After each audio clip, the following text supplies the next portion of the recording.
Good morning, Delaware. We are so happy to be on the air with you this morning. You've let us into your ears, your radios, your podcasts once again.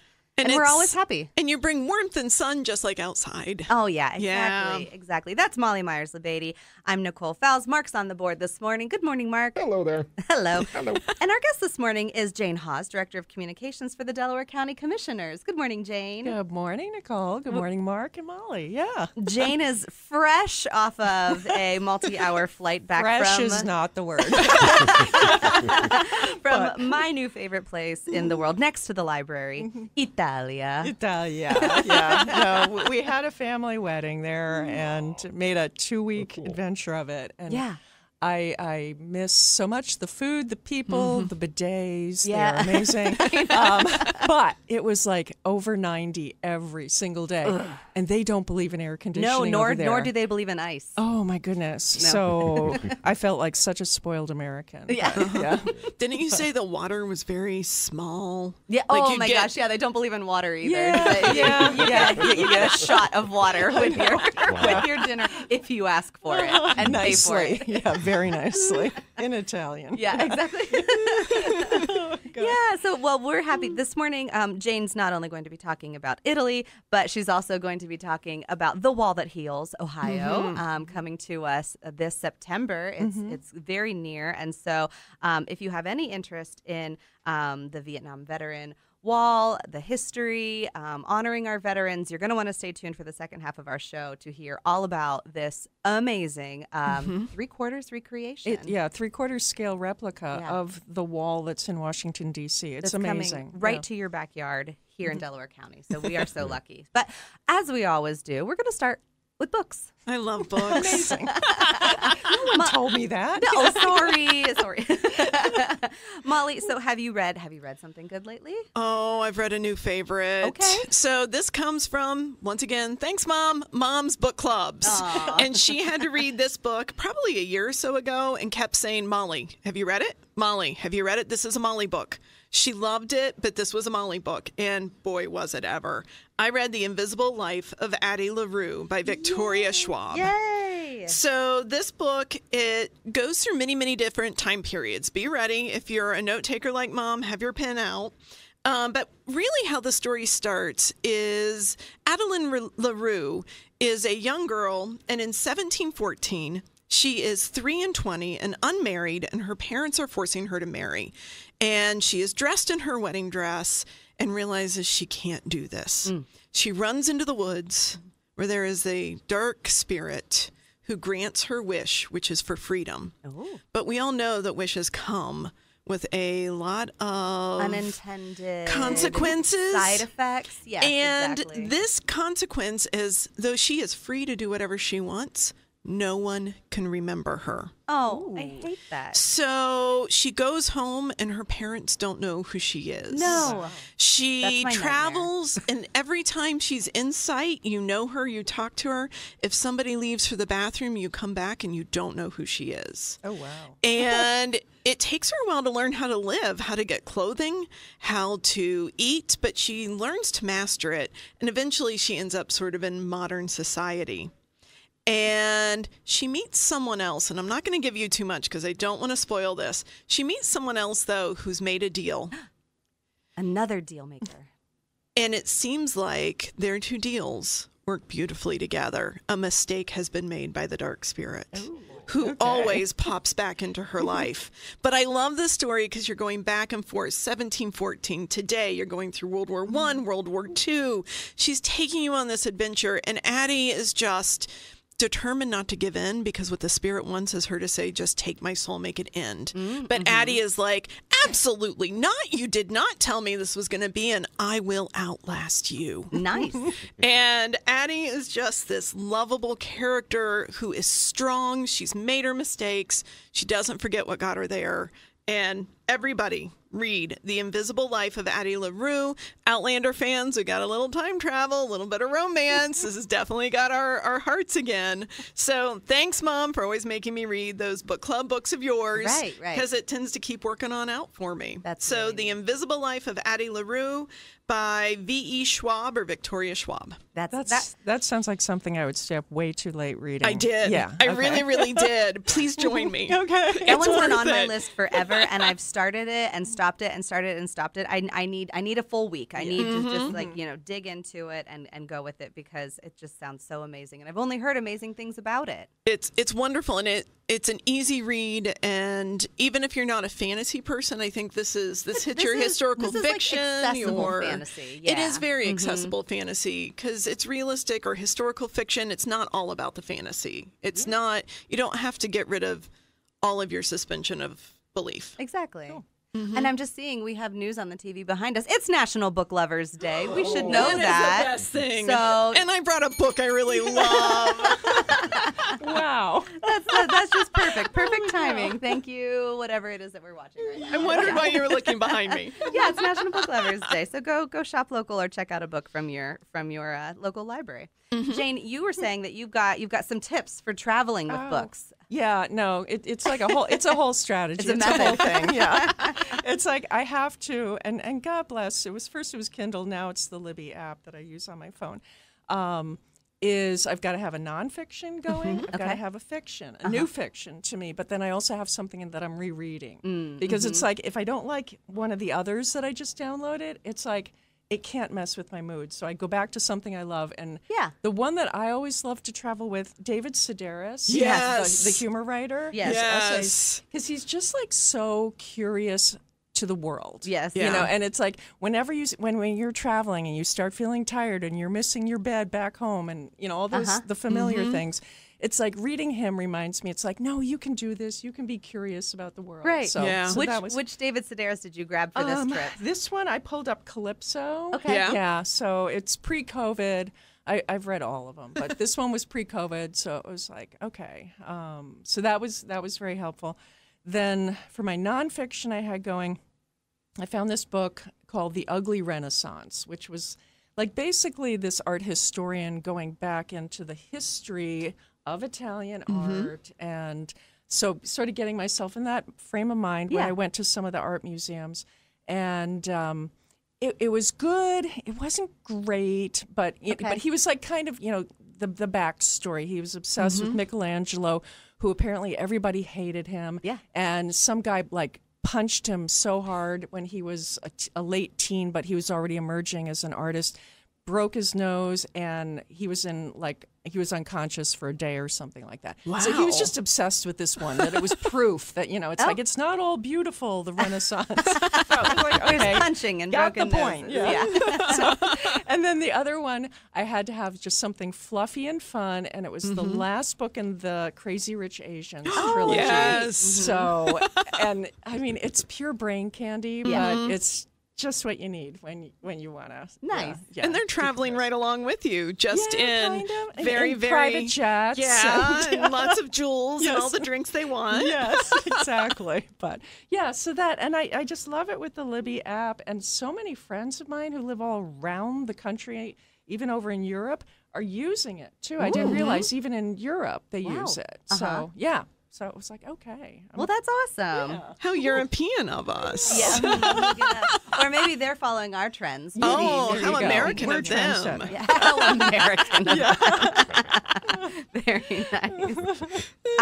I'm excited about the book that I read and finished this week. It never happens because it's a very small book. It's a 4-hour audiobook. And it's only about, 150 pages of an actual book. It's called A Psalm for the Wild Built, and it's by Becky Chambers. This is book 1 in the Monk and Robot book series. Okay, the monk and what? Monk and Robot. Oh, I'm ready. This is really, really lovely. So we have a monk, and their name is Dex. And we're in a distant future, but we're still on planet Earth, and it still feels Earth-like. But basically, what's happened is we get a little prologue before the story begins. That in the past of the distant future, they've created robots, and they've created them for a purpose, and they've given them jobs to do. And at one point, the robots wake up, and it's not a scary sci-fi, horror wake up. It's a, yeah, we have some consciousness now. We have some decisions that we'd like to make, and we'd no longer like to do jobs for you because we think that you need to figure this out for yourself. And so the humans at that time, very, forward thinking of them, say, okay. And so they make an agreement between their two worlds, I won't say species, but between their two entities, that the robots will go off into the wild, and the humans will not bother them, and no contact shall be initiated until the robots deem that they choose to make contact. And everybody says, okay. And so they go about, and I think they call it like the transition or the period of reckoning or something like that. And so 500 years have passed. And the humans are now doing okay on their own, and nobody has seen the robots, and nobody has really touched them. And so we're in this community where there are monks who follow the teachings of different spiritual guides. And so we have Dex, and they don't quite know what they really want to do with their life. And they think, oh, I might want to do this. I might want to be a tea monk. I might want to explore the world, but really they just kind of want to go back to where they grew up, which is this place called the Hermitage. And so they cancel all of their tea offerings that they have in the cities, and they make this pilgrimage to the Hermitage where they grew up so they can see their past and see what it looks like now, and just kind of recollect themselves. And along the way, they run into a robot. And the robot is named Mosscap. And Mosscap explains to us that all robots have been named for when they wake up, the first thing that they see in nature. And so it's a mushroom of some sort. And so it talks about the Mosscap. And there's two foxes, and there's Greystone, and all the different robots. And Mosscap has been given the job from the robots to begin to see where the humans are, to begin to see how they're doing. It's been 500 years. Let's check on them and see what's happening. And Mosscap kind of adopts Dex and saying that they are going to go together and make this journey together. And Dex is like, excuse me, I had a plan. Excuse me, I knew where I was going. I don't need your assistance. And I'm not quite sure how I feel about this. And Mosscap says, well, I'll get you here, and then we'll part our ways, and we'll see where things go from there. And so it's this journey that the two of them take together, and it is a psalm. It is a short story. It's a novella. There's lessons to be learned within it. They're both teaching each other kind of along the way, and it's really, really enjoyable. It's fantasy, fiction, sci-fi, but again, kind of accessible because it feels sweet. Yeah, it is. Feels like there's no antagonism. It's cozy. I love that. Yeah, there's really, I do need that. There's no villain. There's no nature sometimes. But we talked about this in last week's show. The destruction of nature is natural, and so are we mad at it, or are we happy because it's supposed to be what it is? And so nature is kind of plays some part in it, but it's also man versus man, along those kind of things, and man versus machine. I mean, there's a lot of things in it. My book club is reading this. We won't discuss it for another month, so I'm probably going to have to reread it to remember all of the things that go into it. But yeah, A Psalm for the Wild Built, a Monk and Robot book by Becky Chambers, and it's book 1, so you can easily pick up that in book 2 now if you are interested. And it is on Hoopla, which is my saving grace, just next to Jane's saving grace of Libby. So I definitely recommend it. We're going to take a break, and on the other side, we're going to come back and talk about the wall that heals Ohio. So stay tuned. Bit of sunshine in 71 now at Havner Park. Back to Off the Shelf on My 96.7. Well, how appropriate, Mark. Thank you so much. We are going to take a journey to Havner Park because there is a whole lot happening there. We're with Jane Hawes, the Director of Communications for the Delaware County Commissioners, and we're talking about the wall that heals. Yeah. So tell us a little bit about what that is and why it's special. Well, a lot of us in the county organization have been very fortunate to get involved with this. Our Veterans Service Commission kind of led the charge on it. It was really a competitive process to apply to get it. The wall, the original wall that we all sort of know from visiting it. This is the Vietnam Veterans Memorial. Vietnam Veterans Memorial in Washington, D.C. It was first built in 1982, designed by an Ohio native, Maya Lin, and it's just been an enormous success. In 1996, a nonprofit foundation that's called the Vietnam Veterans Memorial Fund commissioned, created, and now travel around the world with this 3/4 size replica of the wall. And when you see the photos, it is comparable. I mean, in scope and scale, dimension, and it's about 375 feet long. At the height of it, it's 7.5 feet high. That's still huge. And the idea is basically to take it to parts of the world where people, can experience this, and it travels around in a truck trailer that converts into a mobile education center. So that's also a component.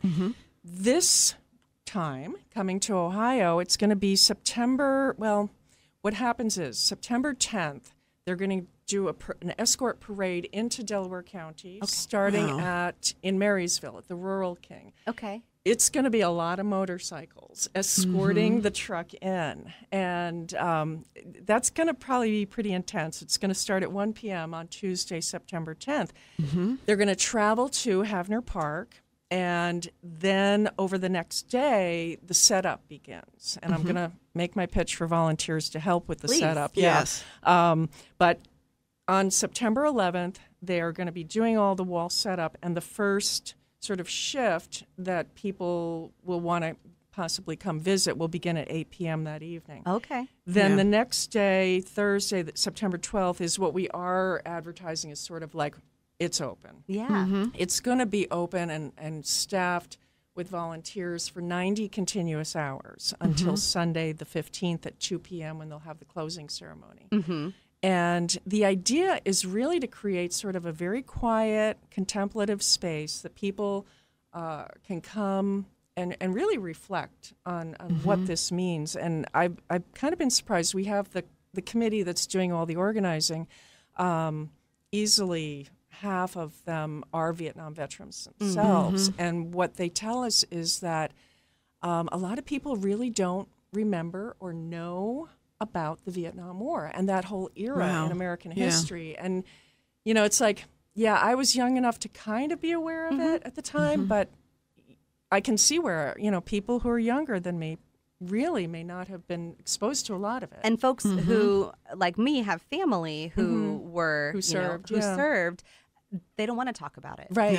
And so that's kind of also stopped some of the. It's not a good time to tell stories. Right. And this, I think, it sounds like it's been very successful in giving people a safe place, safe space to experience it, reflect on it, learn some things about it. What we've been told is that a lot of veterans will come, but they tend to come in the middle of the night. Yeah. They don't want people around. Right. And that's why we're going to have at least 6 people, volunteers on staff at all times, who'll be able to help. So, and amazingly, we have had a number of folks who have signed up for those overnight shifts, but the more we can get, the merrier. So it's going to be a really safe place. Yes. From basically, you said that Wednesday, September 11th at 8 p.m. to Sunday, September 15th at 2 p.m. Anytime you want to come at 3 a.m., you can. Yeah. So it's at Havner Park, which is a preservation park of Delaware County. Actually, Havner is part of Liberty Township. It's Deer Okay. Haven next thank door. You. Okay, I'm sorry. Thank you. No, well, I know, but with Haven and Havner and the names. Yeah, okay. But we're working with Liberty Township is just as much a sponsor with this, and they've been super awesome with helping get everything set up. But Preservation Parks has also been, because we're going to use that education center there as sort of headquarters for, I think they're calling it the command center.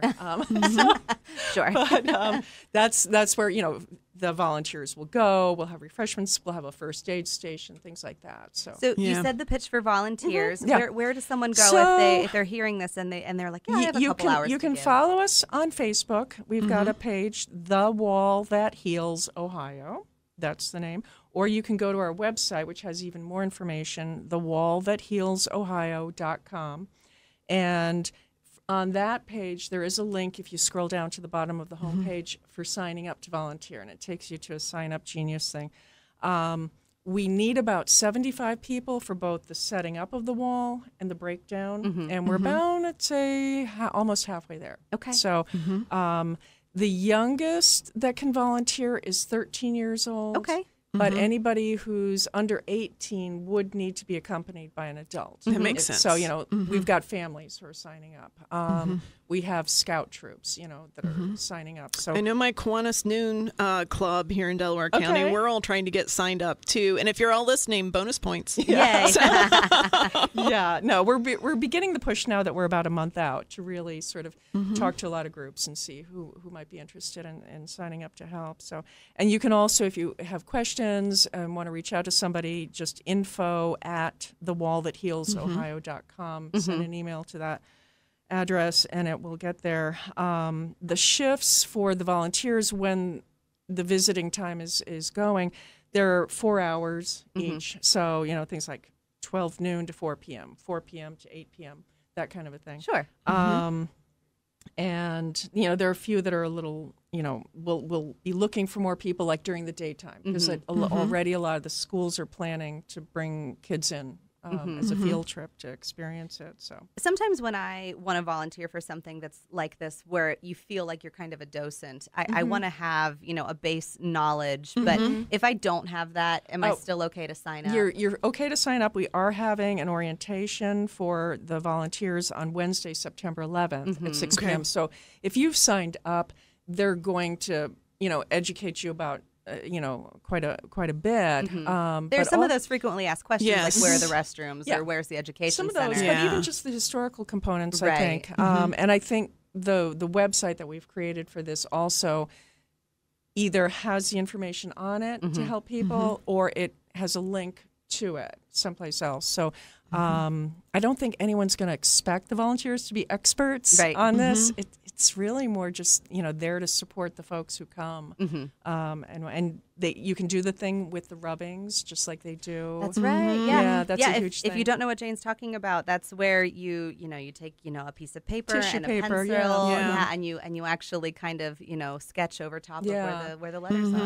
That was I've read about the one in D.C. and at first because it was such a stark structure. It's controversial in the Very beginning. controversial in the beginning, but the way it sort of organically evolved with people doing the rubbings, I think convinced a lot of folks. It's like, whoa, no, this is a really amazing piece of art. The size of it, too. I remember in high school going to see it, and of all the places I went to see, that is one of the ones It that hits just ya. sticks with me. Yeah. That, again, I didn't know as much. It drove me into reading more, and things like The Things They Carry by Tim O'Brien. Yeah. I find those stories have really helped me understand a lot more. Yeah, no. What about gifts? I know a lot of times part of the wall in DC is people will come and they'll lay flowers. Do we expect to see any of that? Probably from the photos I've seen from other locations. I think this time it's actually coming here from Montana. Okay. Is where it will have been set up before it comes to Ohio. So, Yeah. but the photos I've seen, you do see some of that going on. I mean, there are ways to make donations to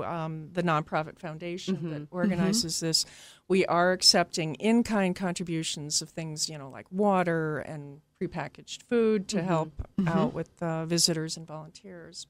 And that's on the website. Yeah, I was as going to well. say, if you have things you want to give or more questions, info@thewallthathealsohio.com. Find it on Facebook or find it online. Yeah. Jane, thank you so much for sharing thank with you. us. We're excited to see this really, unique opportunity come It to is. Ohio. It And really congratulations on the get. Thanks. Yeah. We have 1 minute left, Molly. Is there anything coming up at the library that you would like to tell our listeners about? There is a book club with a book I've been told I should read. Thanks, Mom.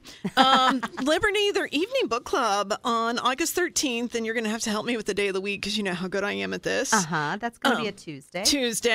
They are doing The Art Thief by Michael Finkel, and I have heard nothing but good things about this read. It's literally in and my To Be Listened To on Libby. Nice. So, I'm excited for it. That's from 5:30 to 6:30. It is an adult book club, but try not to miss that. And thank you, as always, for helping me with the day. And I would be remiss if I did not mention that our friends at the library have a bargain book sale tomorrow at the Liberty Branch Library, 10 a.m. to 3 p.m. Go into the Liberty Branch down to the lower level, and you will see all of their books set out for your perusing and purchasing enjoyment. So that is all we have for this week. Thank you so much, Jane, for being our guest. Thank you, Molly, for coming back another week. I love being here. And Mark, as always, thank you for the board and all of your witty quips that you add to our show as well. Charmed as always. Until next week, we'll see you in the stacks.